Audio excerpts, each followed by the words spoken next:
I'm back. Check out my Letterboxd at Flynn Titan, and let's begin. I'm Flynn. This is my review of Spider-Man 2. This, in my opinion, is the quintessential superhero movie because not the best. I think it's kind of like it's like number 4, but it's the quintessential one. Because this adapts the comic so well. Comic, not the comic, just comics so well. This does feel ripped straight from the page. And I think in comics, in comic book adaptations in general, I think it's most those, even if it's a perfect movie, even if it's like a Godfather, like a Godfather type movie, it's that good. But you're going like, but it's not related to like comics at all. It just like isn't the character. Then that brings it down so many steps because you did it well. Yeah, you did it. Yeah, you did a movie well. But why did you decide to adapt a comic that you weren't gonna adapt? What was the point of that? What was the point of doing that? Because there are so many different things like shows and movies that are just not that are superhero related and are not adapted from a comic. You can just make a superhero related movie and have like a copycat character, and that or just make your own character like most of the time when you make a bad adaptation of comic people do. I think you should do that instead of just slapping a name on it. I'll talk about my thoughts of The Batman 2022. Comment if you want to see that. I have a lot of thoughts on that movie.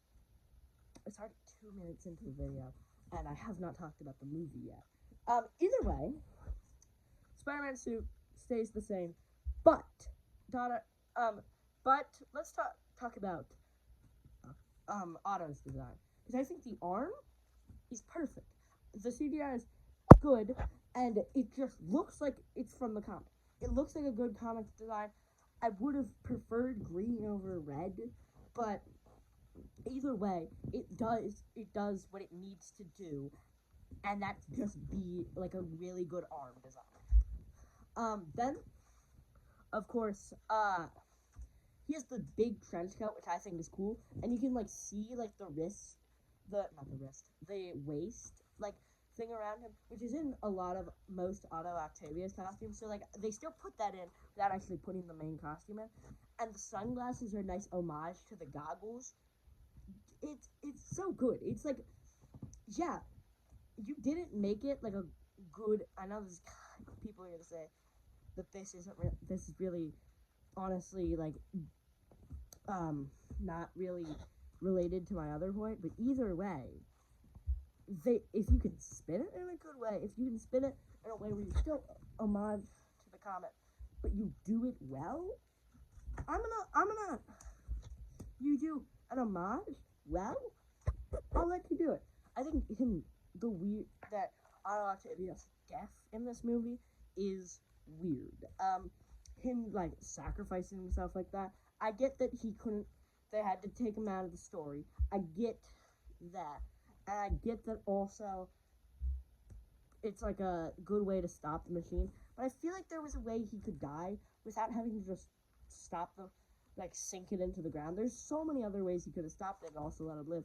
I don't know, maybe have something like his arms malfunction while he's saving it so that he still saves it but doesn't have to drown to death, I guess. That's what the end implies.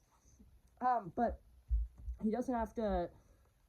He puts it down, but then like the arms are malfunctioning and he dies. That would have been a better death. I'm not a scriptwriter. I'm just reviewing a movie. But either way, I think that it could have been done better. The whole balance thing between Peter and Spider-Man is done so well. I like the pizza time. It's a good job for Spider-Man. he should always be at the Bugle. He is at the Bugle sometimes in this. I think he is mostly at this movie. I can't remember that. But yeah, this is Tobey's best performance in Spider-Man, easily. His worst is Spider-Man 3, and his midpoint is Spider-Man, and this is really his best performance. He's so good as Spider-Man. The scene at the beginning where he's stopping, delivering that pizza to go save those kids. It's such a good scene. I mean, that's just like a little thing to do. The fight scenes, Sam Raimi knows how to do fight scenes. He knows action set pieces like the back of his hand. Otto Octavius is like, hey, I need to get Peter's attention. Find out if he's Spider-Man. So how do I do that? Throw a car at him. And yes, stupid idea, Otto. Bad script writing. But it ended up with a really cool scene. I mean, throwing the car through a giant window. That is a really good idea for something. It's a really good idea. Bank, again, classic comic book. Like this is before even 60s. This is like 20. This is a comic book like with big bags of money, big bags of gold coins that have like a dollar sign on them. He obviously doesn't pull something like that out, but it would be funny. Also, Aunt May hitting him in his glasses with the umbrella is an awesome thing. The fight scenes, again, awesome.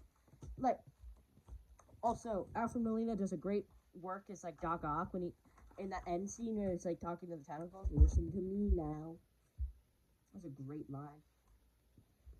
I don't know why. It's just his delivery that makes me like the line so much. But again, the like balancing they talk about in this movie is so great. And when like he quits Spider-Man and he's just like, it's such a good like montage of just him being happy. It doesn't matter, like it's such a good montage. The song's playing. There's a video by the channel NerdSync about like the song and its thematic parallels to the movie that song came from. So you should watch that one. Maybe I'll put it on my favorite videos playlist. Either way, by the way, check out that playlist for a bunch of suggestions.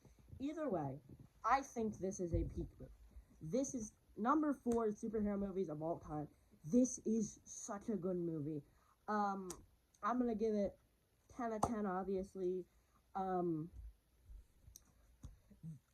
Yeah, these were Flynn's first and final thoughts. Like, subscribe, bye.